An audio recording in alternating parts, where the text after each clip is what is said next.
She's a funny old broad. She keeps you guessing. Well, hello, everybody. This is Angela, middle initial K, last name Durden. Angela K. Durden, with the Constrained View. Today, I have as my guest an artist. She's awesome. I don't remember. I went up to her studio and we did something with ink on water. I'll let her tell you about it in just a second. So, in the meantime, uh, uh, there you are. I clicked There the I wrong button am. and about to dump you off the podcast there because Well, I let's clicked the hope wrong not. button. Well, listen, let's talk about you're up in North Georgia in Canton. In Canton. I'm actually in North Canton. If I were at the end of my street, I'd be in Waleska in Pickens County. So Well, pretty how far north. about that? How Yeah. about that? Yeah. Well, I've been up there. I drove up that day. It's been, gosh, I don't know. It's been a few weeks Yeah. back, It has. Yeah. and we did something with there was water, there were pans, there was Yes. ink on it, and then you put water Yes. paper on it, and you make Yes. these designs. And I had a ball. It was a lot of Yes. fun. It's called But sumi. It's called sumi nagashi, and it's the process of floating sumi ink on water to create patterns and rings. And you did fabulous, by the way. Your papers were oh, beautiful. awesome! Thank you. Well, it was a lot of fun, and I wish that I had a studio such as yours. I mean, I just Thank kept you. looking around it, going, "Oh, this has got to just feed her soul. Her Yes, it soul. It's feeding her does. soul." Hmm. Well, tell me how it feeds your soul. I know your husband works in there too. He's got stuff going He on, and your brother does. too. Isn't it your brother Yes. or his brother? It's my brother. Your Yes. brother. Yeah. Well, So tell us about all we that. are Ann Art Gallery, and we're in Canton. We have been a gallery for 15 years. I Whoa. actually started the gallery as my final project for my MBA. Oh. I got my MBA at Reinhardt, and for the program, it was 22 months. We had to run a business. I'm doing air quotes. It was a fake business, but that way, then every class we took applied to that business. So if it was marketing or statistics or finances or legal or communications, all of it had to apply back to that business. Mm-hmm. My husband and I were just dating at the time, and he lived in Portland, Oregon. And I called him one night and said, "Hey, I have to run a business for the next 22 months. We'd always talked about opening an art gallery. Uh-huh. I said, why don't I use the MBA so we can kind of learn that business? So I spent 22 months studying the art business, and everything applied. What was unique for me was I was actually a startup. I was the only one in my class that actually started the business. And we started on graduation day. I invited my classmates and all of our professors, and that was the kickoff for the gallery opening. And that was So, in other 15. words, you're telling me that of all the students in the class, you're the only one that actually went out and did a business, and everybody else was just faking it? They were faking it, or they were pretending to run the company they work for, right? It's like, what? Oh. So, yeah, so what's Oh. interesting is people would talk about, oh, well, we made $300,000 this month, or here's how much renovation. And I'd be like, well, it was $400 that came out of savings, because we were doing the drywall. We had to do all the signage, register the business, and it was a lot of fun. I'm very glad we did it. And it's odd that we're talking about this. We just had a flood in the gallery because our water heater burst. Gotta love it. Oh, But anyway, no. I I know, hope but it didn't hurt anything. Did it hurt it did. anything? It only hurt the molding on the floor. Whew. None of the art got damaged. And we have very good insurance. So Yeah. we were looking at the walls, and I was sort of like, wow, how this has grown in 15 years. So part of the reason why we did a business was my mom does watercolor. My dad, who is now deceased, built furniture. My husband does print techniques, book baking, welding, and blacksmithing. And I do calligraphy and collage and three-dimensional art. So it was natural for us to kind of be art. Now, I did all that. We started when I still had a full-time corporate job. So I got my MBA at night, and I would have a corporate job, and we were open on weekends for about the first 10 years. Wow. And then we also did shows. We've traveled across the country. We've been exhibitions. My work has gone overseas. And it's been in the last, actually since the pandemic, that we have started doing much more full-time work. I teach at the John C. Campbell Folk School. So it's kind of become more and more. That's up in North Carolina somewhere. It is. It's in Brasstown, North Carolina. Was it affected by the hurricane that went through? With the rains Actually, from the hurricane? oddly enough, I was on campus taking a class when that hurricane came through, and there's only one tree that fell across the road, and they got it cleaned up before dawn, and everything else was fine. So, small world. That is great. Yeah, yeah. That is great. So anyway, sorry I interrupted you. Go on. No, that's what I was gonna say. So you were asking about art and artists. We have studio space, we have gallery space, and then we also have workshops. We're also expanding so that we can have an outdoor facility for blacksmithing and welding because both of those Oh, require oh, fire. You know, yes. You definitely want to do those outside. yeah. Yeah. Or Right in a now they're building kind that's of fireproof. yeah, well, they're near the entrance of the gallery, and funny how it makes people nervous to come in when there's fire. So we've actually built a space so that you can walk by the fire, but not have to walk in the fire to get to the gallery. So yeah. So Oh man, that just sounds like such fun. Y'all are it just is having fun. too much fun. Yeah, we are. Well, here's what I would say is everybody talks about doing art or being an artist or wanting to do art.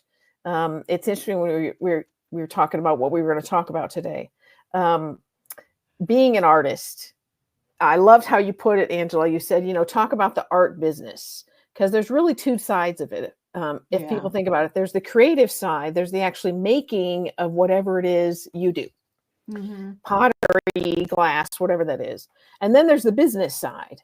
And the challenge is art people having a business brain and business people having an artistic brain. And you kind of have to mesh both sides. I think everybody can do it. It's just a matter of, being disciplined. In fact, this morning I was having to file reports with the state for taxes.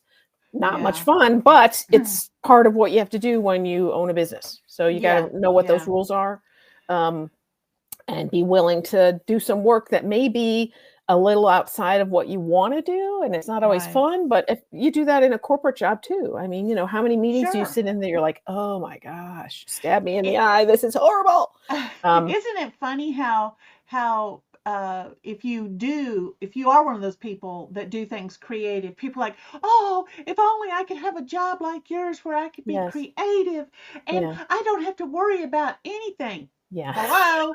That's not real, right? That's not how it works. Yeah. And that's how a lot of artists get in trouble. It's like, oh, I don't want to deal with that. And the next thing you know, they have the IRS or they have the state or tax reports or all those things that aren't done. And that you can really saying your mortgage is late.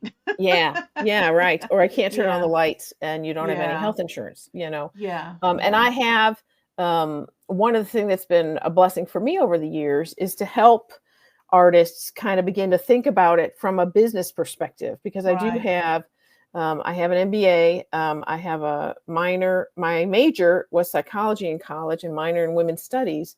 But I worked in the corporate world. I had a corporate job for 30 years. Mm-hmm. And it was unusual because I was the creative person a lot of times in the room, but I also was able to ask the business questions like, how are we making money? How are you going to make money? So in my capacity, because of our space and people coming to visit, we have every month what we call a play date. And on the last full weekend of the month is when we're open now for the public, because we do a lot of our work through commissions. On that Saturday, we have a play date. And like, for example, this past Saturday, we had 7 artists there. And one was doing oil, one was doing acrylic, another one was watercoloring. 2 of us were gel printing. We had a calligrapher.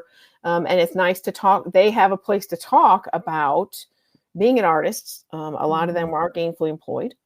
And then also the side of, how do I sell my art? What are the things I need to do? Where do I go? How do I go? And we can have those conversations. And I bring both sides of the perspective. I bring the creative side, but I also have the business side, which is not always the fun part. So, yeah. But the thing that a lot of people want to do is just be creative as a way to be downtime from their work. Yes. And they don't want to make a business out of it. They just want to be creative. Yes. And to me, there's nothing wrong with either way. There's not. It's what do you need and that sort of thing. Now, let's talk about people who are coming and they're doing art for the first time. Okay. Okay. I mean, really getting into it and this sort of Yeah. thing. What kind of reactions do these people have? Emotional, spiritual, funny, whatever. What kind of reactions have you seen from people through the years? Well, what I love is the excitement, depending on the space, whether I'm at the Campbell School or whether I'm in our studio or whether I go Hmm. somewhere else and teach a class or I see people at art shows. I love the initial reaction because the excitement, the energy, they get empowered by the color or whatever the subject is. In my case, as a calligrapher, it's the words that they read and how they're displayed. So first you usually get an emotional reaction, a visceral, wow, this is great. Look at that. Oh my gosh. And then when they start to do whatever it is, that's when our adult fear creeps in, like, oh my gosh, am I going to do this right? What if I make a mistake? So I have a couple taglines that I say to people.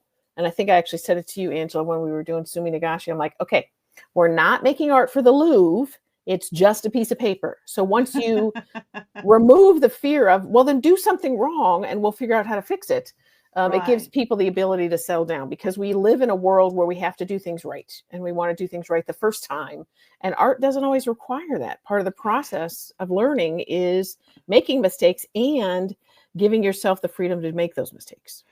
Um, that brings to mind something that Elon Musk says to all of his employees, even the ones building the rockets. He Mhm. says, what was that that movie? Failure is not an option. Mhm, mhm, Line in it, mhm, and mhm. I mean, I understand the reason for him, the character saying that at the time is Yeah. because they had 3 lives to save up in Yes. space, Right. Yeah. and they couldn't send anybody up there to fix whatever was the problem. So they had to use something. So he's like, failure's not an option, y'all. We've got to do this. Yes. And that focused everybody. But that tagline there became this operational tough guy kind of thing A in mantra. business. Yes, that is meaningless in the real world where you have, and Elon Musk has said, here in my companies, failure is an option Yes. because Yes. when you fail is when you find a better Yes. way or you Yes. learn. Yes. I just did a quote in my blog, which is anarchgallery.blog, of Billie Jean King, because it was Women's History Month. Uh-huh. And Billie Jean King, the quote was, be bold. Don't be afraid to make a mistake. And if you make a mistake, make it a doozy because that's how you're going to learn. I mean, it's and don't be afraid to Yeah. hit the ball. What I Yeah. thought was fabulous is she's 81 years old. She never finished her college degree and she's just going back to school. I thought, She's good for her. 81? 81. But what I loved No. was she said, not only make a mistake, make it a big one. I mean, make a Yes. doozy.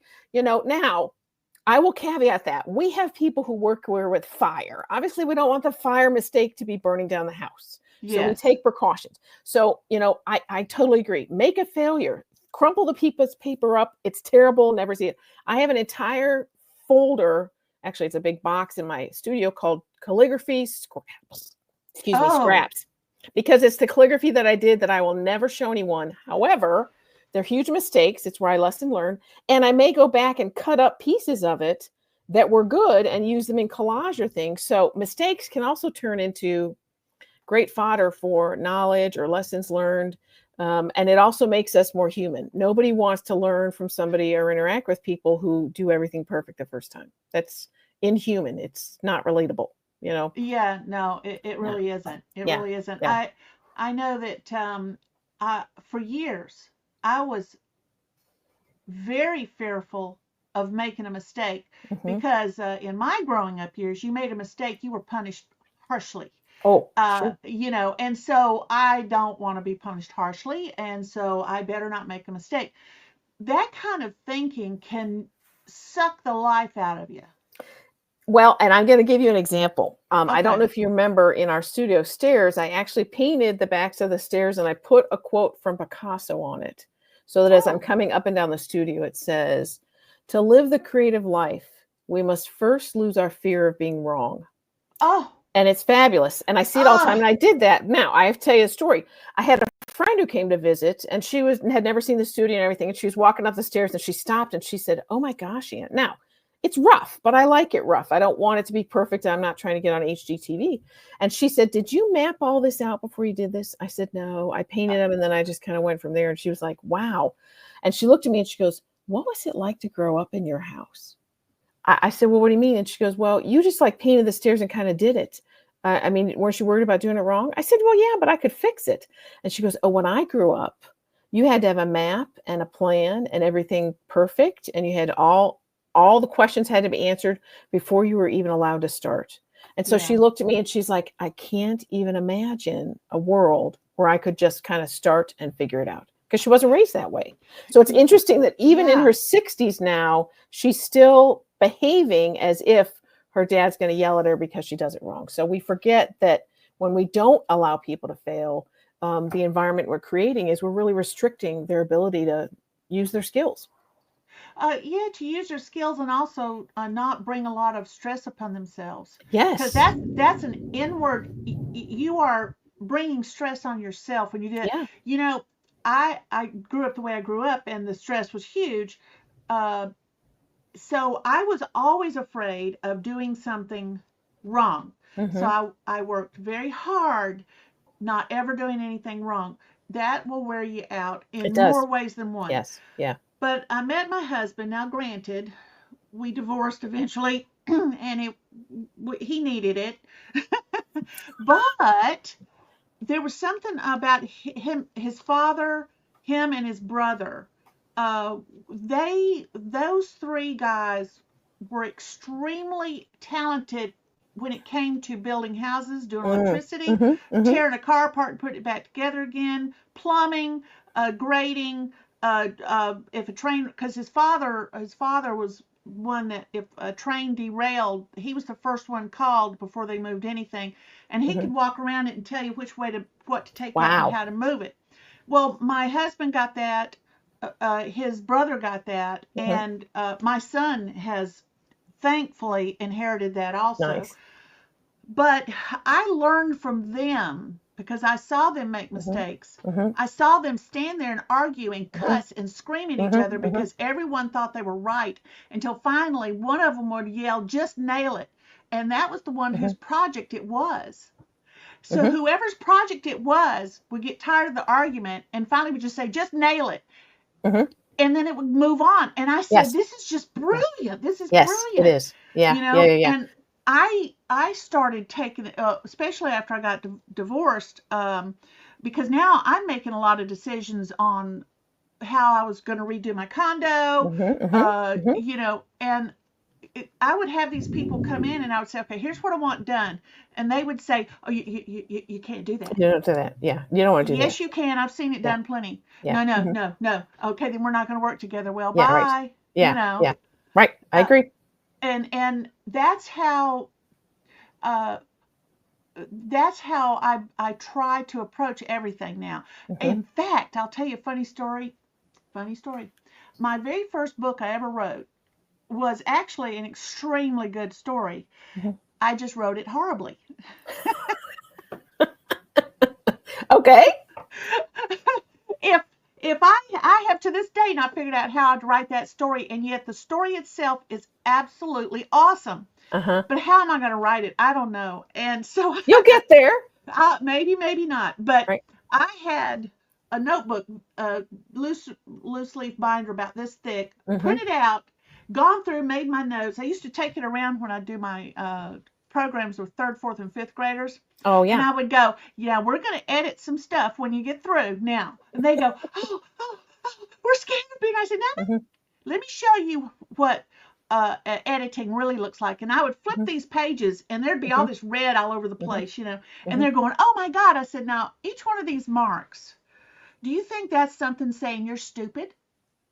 And they would go, well, I don't know. I said, well, do you think I'm stupid?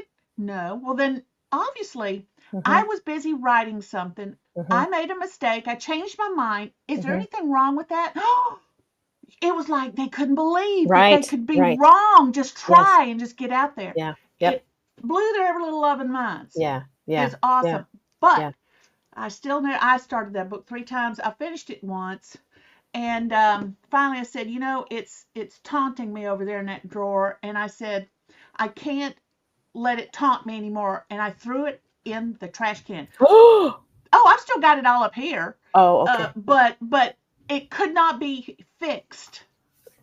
Well, So, there's just like your calligraphy, you've got a Yeah. box of stuff. Well, that was Yeah. part of it. It would whisper to me from the drawer, you ain't ever gonna make this better. I get that. Yes, I get that. Yes, absolutely. And that's what you were lucky to throw it out. I would have taken it out in the backyard and burned it. And just boom, we're done.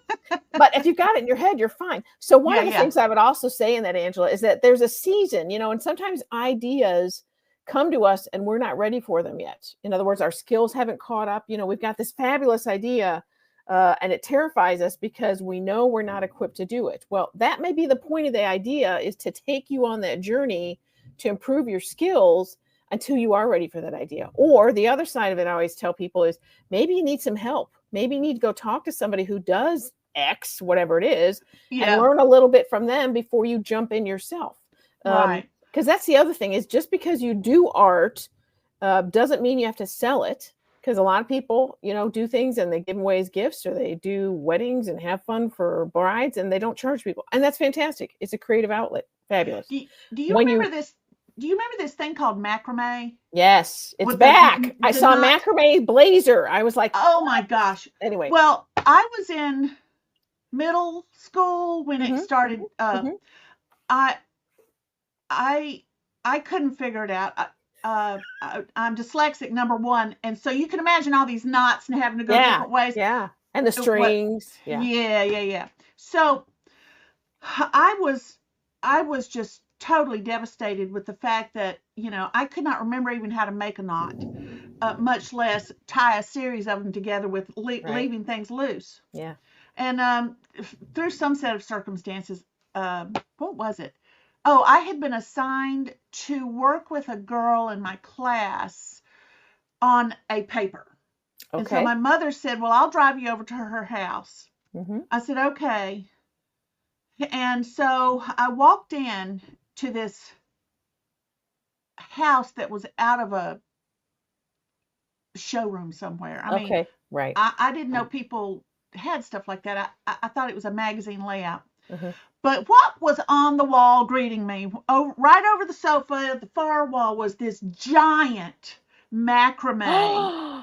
Oh my God, it was beautiful. And I just stood there staring at it. And the mother came in and said, oh, Angela, you want to work on the paper, blah, blah, blah. And I went, still staring at this thing. And she goes, oh, isn't that beautiful? And I was, yes. And she said, you want to know who did it? I said, okay. She said, my daughter, who of course is the same age as me. Right. All by herself. This is somebody who could figure it out. And she said it was so beautiful, we told her we had to hang it up in the living room. Well, number one, I never knew a kid that could do anything like that. Number two, I had never had a parent ever heard a parent ever say, my child did that, isn't it beautiful? And I'm going to hang it on the wall. Never. I don't even remember the rest of the visit. I don't remember working on her with nothing. We must have, because it got turned in and we got a grade. But this thing, all this stuff happened at once, that around creativity. And I couldn't take it all in. I could not take it in. All this stuff stopping me. Well, and it's interesting. A lot of times people would call those things, I mean, you were trained to think a certain way, right? And then thinking that, first of all, you could do things with macrame and little beads, and then that your parents would hang it up and be proud of you in the house. It's mind-boggling. And so sometimes we have to unlearn the way we've been taught in order to be able to move forward. A lot of people, when you're talking about problem solving and wanting to do your condo and people not seeing it, you're exactly right. People don't always get it. And you're like, yeah, then you're not going to be the person, the gal, the guy that helps me, because I don't need to try to educate you. I need to go find somebody who's going to support my idea and move on. And that would be my encouragement to people that have creativity. unfortunately, we've reached a time because of the internet. Well, because you can do something nicely and you have fun doing it, people says, oh, you should open a store on Etsy, or you should do a startup, or you could sell on Spoonful. Like, our greatest compliment we give people is that they can sell it online, when really what we could say is, wow, I really love your work. You know, I mean, who Yeah. cares whether you're going to make money doing it? If it brings you joy and satisfaction and encourages your soul, that's really the first reason to create. Yes. Because what's going to happen is when you get in production mode and you've got to fill an order of, 100 things, there ain't much joy. I mean, you're just slapping that stuff trying to get it done because you've it's a now turned it into a job. business. It's a job. Yeah. And now there's a great quote that I was told by a very famous artist, and he said, for a lot of people, they want to turn their hobby into what they do for a living. I said, absolutely, because it's fantastic. Right. If your hobby becomes what you do for a living, then you need a new hobby, because it's no longer a hobby, it's your business. And people forget that because they still continue to treat their hobby like it's a hobby. And I'm like, no, now it's a business. Now you may do dog walking as a hobby, or you may go, paint houses. I don't know what, but Yeah, if that's whatever. what you do now for business, you need to treat it like a business. And that means keeping track of what you spend. There's all sorts of things, and there's great things online for people about how to sell your stuff. And it's very easy to set up a website and do all that, but it is a business, because guess Yeah. what? You will have to pay taxes, and there's going to be business forms and licensing and websites, promotion, marketing. and a lot Yep. of people aren't good at that. Well, you know? and you got to figure out social media and, all those kinds of things. And what I will say is, it can be overwhelming. And so my encouragement to people is, well, how much do you want, and how much work do you want to put in? And then make those parameters and stick within those parameters. I mean, Yeah. like Angela, I think you're a great example. You could probably do anything you set your mind to, and you've decided that words and writing and creativity and being humorous and your podcast, those are where you're putting your efforts, and you let the other stuff just sort of sit on a shelf and wait, because maybe one day you'll come back to it, or maybe not, Mm-hmm. And I think that's the important part is knowing what you're willing to do and how much work you want to put in, Mhm. and then being also to say, yeah, I don't want to do that. No, don't want to do that. And then say no. Okay, like we don't do shows anymore. We don't go out to which are fabulous, but I don't want to set up another tent. I don't want to have to pack everything in a van and go to the street and get rained on and deal with crabby Yeah. people because they're eating their cotton candy. I think Yeah. that's fantastic. We did great at shows, but in the show world, you have weather, and you Yes. never know what's going to happen. So True. that's why we've stuck to online work, and I do a blog, and we do gallery stuff, and Mhm. that's where we are right now. Mhm. Not Yeah. saying that might not change, but and life ebbs and flows. One day you can do It that more really and less. does. It really Yes, does. It Yes. really does. Yes. I did another interview this morning. A woman by the name of Susan Daniels, who's 83, Nice. and she's been a private investigator since she was 51. Wow, that's exciting. That is cool. It is. Yeah. It's really cool. She's got a great story, and she's on Substack, and like me. And I said, well, you know what? I'm gonna reach out and see if she wants to do a podcast, and she did. We're thinking about maybe once a month, just us each bringing stuff to talk about, and doing an hour, and putting it on Substack and elseways. But but there was a reason I brought her up. You said something. Changing, what? ebbing and flow. Life ebb and flows. Ebbing and flowing. That was it. Her life has ebbed and flowed, and she pretty much said that she found that all her worrying never changed a damn thing. It didn't, no. Except made her anxious and maybe gave her an ulcer, right? Yes. And so what she did is she finally just said, you know what? Obviously God must be taking care of some of this stuff, because everything's, I'm feeding the kids. She was widowed at 30 with 7 children. She was Catholic. She was Catholic. So they did what they, but the thing is that she was constantly just, I'm gonna feel, where are we gonna live? And she said all her worrying and all her trying to figure stuff out, somehow or another, just all happened, and the kids didn't starve, and she said one day she just realized all my worrying hasn't helped. It doesn't change much except your emotional I know, and the stability, ups right? and downs and the ebbs and flows that she's had it didn't um, didn't stop happening what needed to happen Right. to move on. Right. And Yes. and she just finally said, you know what, she's just gonna go with the flow, and she has been. Yes. And that's something that I've learned in the last few years was that uh, all of my worrying, all my trying to make it happen, whatever it is, Mm-hmm. uh, has never worked. Right. It never works. Right. It's the old let go and let God. If you just let go Yes, of it and be like, wow, that was there all the time. I You know, know. we also And live. Go ahead. let me just real briefly. Yes. That let go and let God, I've heard it Mhm. my whole life, and I was Mhm. like, oh please, It sounds like a really? platitude. What Mhm. the? What does Yeah. that even mean anyway? Right. And one day, I let go and let God, Yeah. and And now makes a I understood difference. it. Yeah. Makes And a it's difference. not that you don't care. And it's not that you've got this laissez-faire attitude. It's well, I have to believe that there's a plan. Now I have to work and I have to do the efforts and let those things come about and let the blessings happen. I also Mm-hmm. have to say no. Like, no, I Mm-hmm. can't, I can only do so much in order to bring Mm-hmm. my best, Mm-hmm. And I know that from your visit, Angela, what I was going to say was we live a little different than a lot of people. Mm-hmm. My husband and I bought a property and I combined with my parents, and they are in what is an old outbuilding of ours that's now their house. We call it the cottage. And so I've been living next door to my parents for 22 years, and 2 years ago my brother and his wife, they built an addition to our house, so we have a little bit of a compound. So we've made choices tactically in order to be able to have backup, Yeah. because when, like, my brother and sister-in-law are out of town today, and so we're checking on their dog. They didn't have Yeah. to board it. They didn't have to worry about a walker and all this stuff. That would be me.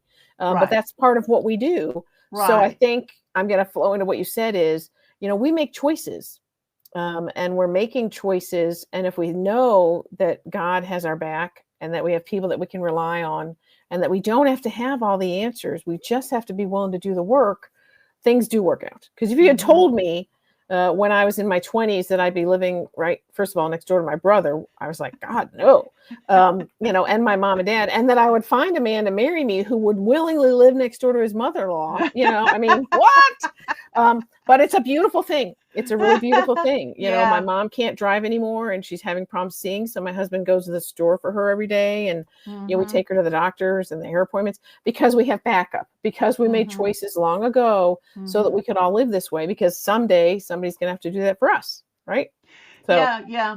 Yeah. it's all about the choices and then living out those choices. And then going back to the beginning of our conversation, you make a mistake. Some doesn't work out. Okay. It doesn't mean the whole plan has to be chucked. You might have to adjust and move and change, and attitudes change and Mm-hmm. behaviors change. And then you have to go through to the next one, because it's just a piece of paper. Yeah. Yeah. While I did end my marriage and I was happy of it, I did learn a lot from my Mhm, father-in-law, my mhm, husband, and his brother, and how they did stuff. So that when mhm, I moved into this condo over here, it was a fixer-upper. I mhm, was happy with that, mhm, but the whole neighborhood was a fixer-upper, and a mm, lot of people had not done anything to keep it fixer-upper. mhm, So finally one day I said, you know what? I'm sick and tired of my front yard looking like this piece of crap. So mhm. I started just going out digging and Sure. got free bricks on nextdoor.com. Anybody with bricks they want Mhm, to get rid of, I'll pick mhm, them up at no charge mhm, and haul them off. Next thing you know, my projects kept going to other parts of behind my place and all mhm, this sort of mhm, thing. mhm, mhm. And I can't tell you how many people would come by the neighborhood and they would go, what are you doing? Mhm. And I would say, well, Why? Yeah. I'm fixing up my yard. Well, yes, but Why? why? Yeah. And I go, because it's ugly. Mhm. Yes, but why are you doing it? Because somebody had to. Yes. And well, how is it you know to do these things? I said, well, I don't know. I just got out here and started digging. Right. And Absolutely. I wasn't that yard person. Yeah. I could do other stuff, but I wasn't the Mhm, yard person. mhm, Oh, I've learned a lot. mhm, It looks so pretty now, mhm. and other people are now starting to fix I was up going to too. say, and you motivated your neighbors. Yes. I It's motivated my contagious. neighbors. Yes. Yes, Yes. And I see that as an awesome thing. Mhm. But I was shocked at how many people weren't even willing to try. Mhm. Why aren't they Mhm. willing to try? And then I went, well, you know what? I wasn't willing to try either for a long time because I was afraid of doing something wrong in the yard. Mhm. Mhm. You're afraid of Because when failure. Mhm. yes, Yes. I didn't care anymore. Mhm. It was Mhm. time to do something. So Mhm. Mhm. it, it, and it's like, that's a type of creativity. It is very much so. And Yes. sometimes creativity starts because you have a problem. You can't afford to pay the people who would come to do it to pay them.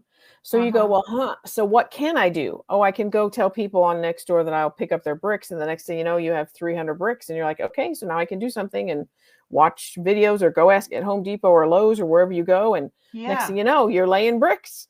And so Yeah. sometimes necessity or desperation or even random supplies sitting in your yard, what am I going to do with it? That's that trigger for creativity.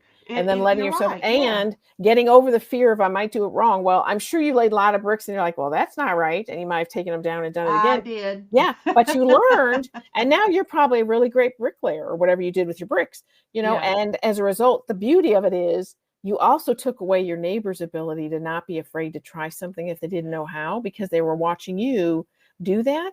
So Hmm. I joke with people, somebody's got to go first.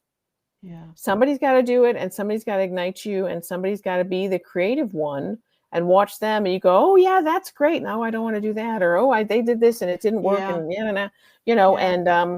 Yeah. and what I would say is, I think sometimes with the internet and all the things that people, that post that 6-second video or 2-minute videos, and in the video everything looks perfect. I have to remind myself, we don't know how many takes they took. We don't know Oh how many yeah. times they No. restaged that. We don't know how many times they edited or yelled at their husband or their Hmm. wife or had to kick the dog to get it to do what they Hmm. wanted on the dog video. I'm not saying people should kick their dogs, but we're getting the perfect view. We're getting perfection, but it Yeah. probably didn't run that way. And No, it and didn't. and when we remember that, that gives us the freedom to fail, right? There's a whole bunch of videos around the world of plumbers who clean yucky drains. They got their GoPro on and they're Hmm. filming Hmm. it. And there's one guy in Australia, hilarious. He goes, "That's bring out the ripper," and he says in that all, and it's a big old nozzle. Uh-huh. Seeing them things is awesome. Sometimes they spray back, and he goes, "Oh my God, my wife's gonna have to hose me down before I get in the house tonight."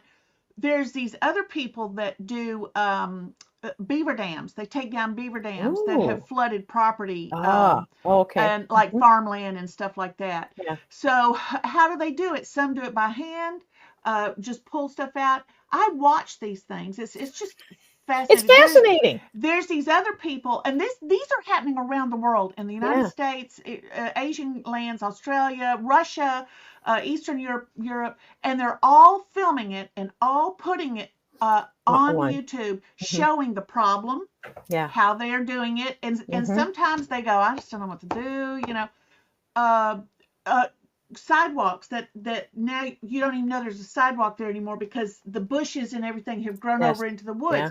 People are coming and they're just on their own, Doing a weed whacker. There you go. cutting limbs back, Yep. pushing it back, Yep. having somebody come and pick it up. These types of things are dirty, Mhm. messy for sure. Yeah. Yeah. Yeah. A lot of them volunteer, Mhm. and I watch them and I just go, wow. I see what they're doing there. Yes. I Yes. can take down a beaver dam now. Yeah. I know how to do it. Yes. Yeah. And you may find one, and now you've got the You know experience to do what? that. Yeah. You I never could see know. you out there Yeah. with a shovel and a drill. Let's get it done. Right. I mean, did I tell you what I bought? No. Oh, I bought myself an electric chainsaw on an extension pole. Oh, wow. Yes. To trim trees and stuff? Yes. I've been doing Awesome. that because we got some, sometimes you just got to, the lower stuff, you got to get Yes. rid of it. Yes. And why hire somebody when I can go out there and have fun and Yeah. go, "Lean." Yes. Yeah. Be empowered with power tools. Yes. Oh, Fabulous. yes, yes, yes, Yes. yes. I So love it.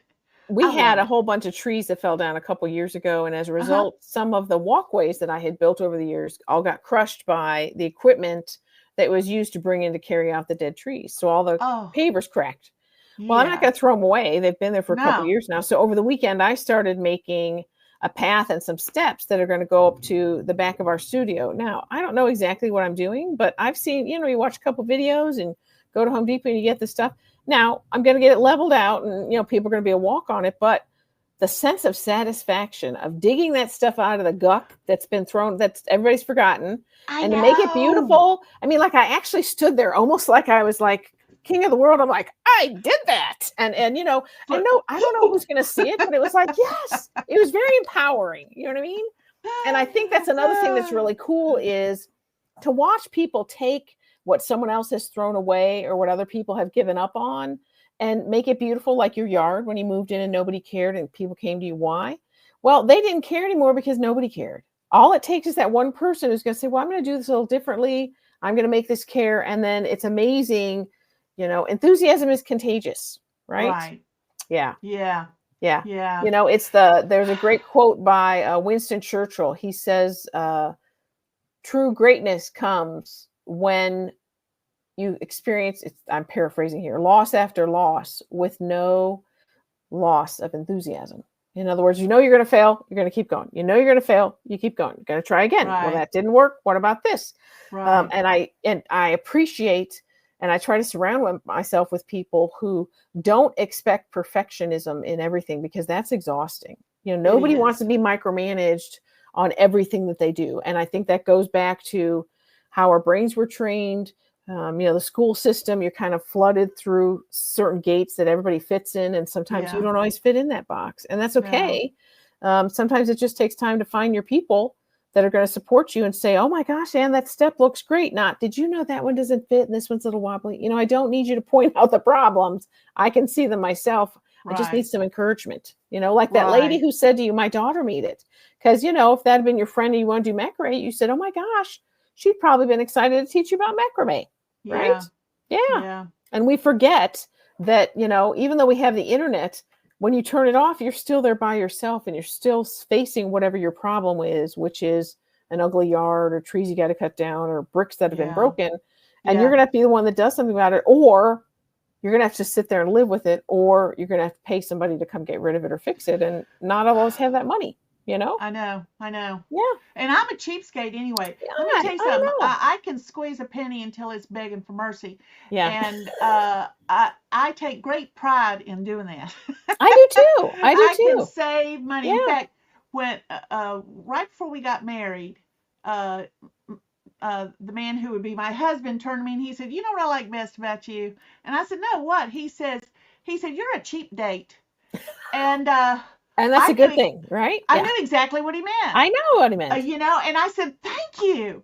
Yes. I knew how good. I wish I had taken that as a big, huge hint. Mm-hmm. Oh. He thought the cheap date meant I was never going to ask for anything, and that's just not how it works, Right. So, right. But I don't mind being that cheap date, so to speak. I like bragging about the fact that, you know what, I didn't have to pay full price for that, or I found it on the side of the road and repurposed it. Yes, we are. We carry a shovel in our car so that when people are leaving and we dig things up, I mean, we have beautiful stuff in our yard because somebody else was going to get rid of it. It is incredible. I'm not averse to going to the junkyard. Half the stuff I've got in my house, I bought, for under $10, a little spray paint, a little sanding. Yeah. And it's really cool is I have a very dear friend whose daughter is getting married and they're going to be buying their first house. Oh. And she's a decorator and she didn't know how to refinish furniture. And I said, you need to bring her over here because, we've polyurethaned and stripped and repainted and all that kind of stuff. So I had 4 or 5 projects that were in process and she came over for a Saturday and I taught her how to refinish furniture. Okay. And how to figure out what needs to be refixed and what you can paint and what you don't need to paint. And how do you keep the wood grain and, and sand things, and what are you looking for when you sand, and then how do you have to clean it before you paint it? And she was like, oh my gosh, and she was 29.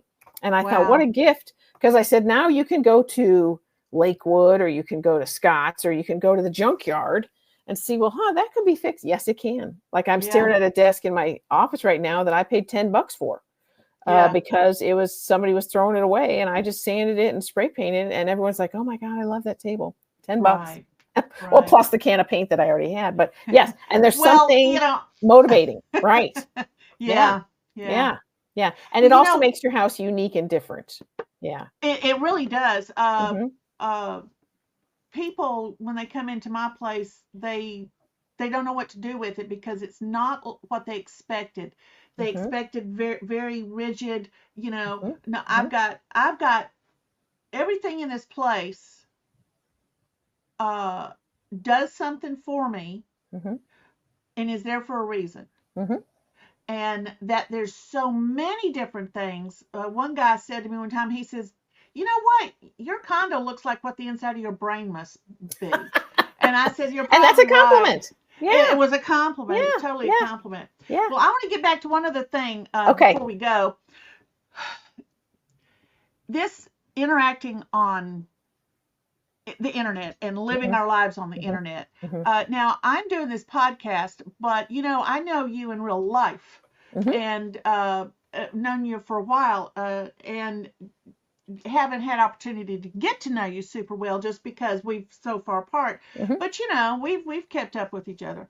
So my goal in my podcast is to have people on that either I know or have brought something into my life by whatever means and personalize them in a real-time way by having a conversation. And that is one of my goals. Well, I appreciate being part of that. Thank you. Oh, yes, absolutely. In fact, when I was up there that day, I was like, I've got it. If I ever start this podcast, this is who I'm going to do it. And I think I just started thinking about it and maybe done one or two. Well, I think it's awesome. Well, thank you so much. Well, listen, I've got to go. You've got to go. We have been on having a almost 50-minute long conversation. I know. I see the timer and I'm like, what? Yeah. So, Angela, I just think you're fabulous. And if I can be of service in the future, please let me know. Oh, yeah, absolutely. Yes. And look, if there's ever anything you would like to have a conversation about and turn it into a public type thing where people can hear, just let me know. We'll plan it. Not a problem. Absolutely. But listen, if you'll just hold on right there for a minute, I'm going to close this out and then I'll be right back with you. Okay. Bye, everybody. Thank you. Well, everybody, that was Ann Moore Bailey. And, I was going to show her website, but I'll put it in the show link. I'll put in the show notes, I'll put the link to her website. We're going to say goodbye and have fun. See you next time.